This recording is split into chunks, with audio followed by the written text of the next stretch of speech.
கனமழை காரணமாக சென்னை மீனவர்கள் கடலுக்கு செல்லவில்லை.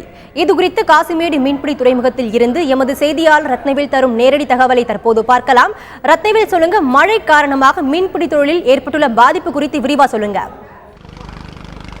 அதாவது வடகிழக்கு பருவமழை கடந்த 28ஆம் தேதி தொடங்கியிலிருந்து கடல் சீற்றமாக இருப்பதால் மீனவர்கள் முழுமையாக கடலுக்கு மீன்பிடிக்க செல்லவில்லை.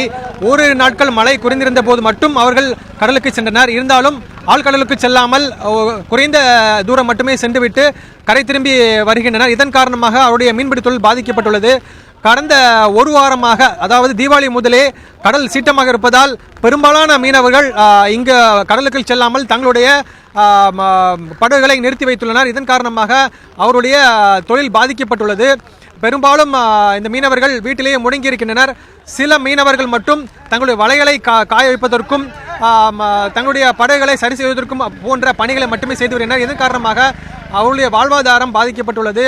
தினம் தினம் அவர்கள் கடலுக்கு சென்றால் மட்டுமே தினக்கூலி கிடைக்கும் என்பதால் இந்த கடலுக்கு செல்லாததால் அவர்களது அந்த தினக்கூலி பாதிக்கப்பட்டுள்ளது. இதன் காரணமாக அவர்கள் பாதிக்கப்பட்டுள்ளனர். இது குறித்து மீனவர் பிரகாஷம் கேட்கலாம். சார், இப்போ எத்தனை நாளா கடல் சீற்றமா இருக்கு? இது எத்தனை நாளா உங்களுக்கு பாதிப்பு ஏற்படுத்தி இருக்கு சார்? தீபாவளிக்கு முன்னாடி இருந்தே கடல் ரொம்ப சீற்றமாக தான் இருக்கு. இதனால எங்களோட வாழ்வாதாரம் முழுமையாக பாதிக்கப்பட்டிருக்கு. நாங்கள் தொழிலுக்கு இன்னைக்கு வந்தால் தொழிலுக்கு ஒரு 5 நாள் கழிச்சு இன்னைக்கு தொழிலுக்கு போகலான்னு வந்தோம். காலையிலேருந்து மழையின் காரணமாக நாங்கள் போன உடனே அலை சீற்றம் அதிகமாக இருக்கிறதுனால நாங்கள் உடனே வந்துட்டோம். அதான் எங்களோட வாழ்வாதாரம் முழுமையாக பாதிக்கப்பட்டு தான் இருக்குது. இன்னும் மழை விடுற மாதிரி கிடையாது. அரசாங்கம் எங்களுக்கு நிவாரணம் வழங்கணும். சார், இப்போ எத்தனை படகுகள் இங்கே காசிமேடு துறைமுகத்திலேருந்து போகுது, எப்படி சார்? இப்போ அதை பற்றி கொஞ்சம் சொல்லுங்கள். நாங்கள் காசிமேடு துறைமுகத்தில் தொழில் பண்ணுறோம். எங்கள் கிராமம் திருச்சினாங்குப்பம். நாங்கள் அங்கேருந்து இன்றைக்கி 10-20 பைப்பர் போட்டு ஒரு 70 பேர்கிட்ட நாங்கள் தொழிலுக்கு போனோம். தொழிலுக்கு 70 பேர் போனோம். நாங்கள் 70 பேரும் நாங்கள் திரும்பி வந்துட்டோம். நாங்கள் 10 பைப்பர் போட்டு மட்டும்தான் 70 பேர். நாங்கள் கிட்டத்தட்ட 500 பேர்கிட்ட தொழிலுக்கு போகிறோம். எங்கள் ஊர்லேருந்து 500 பேரும் முழுமையாக திரும்பி வந்துட்டோம்.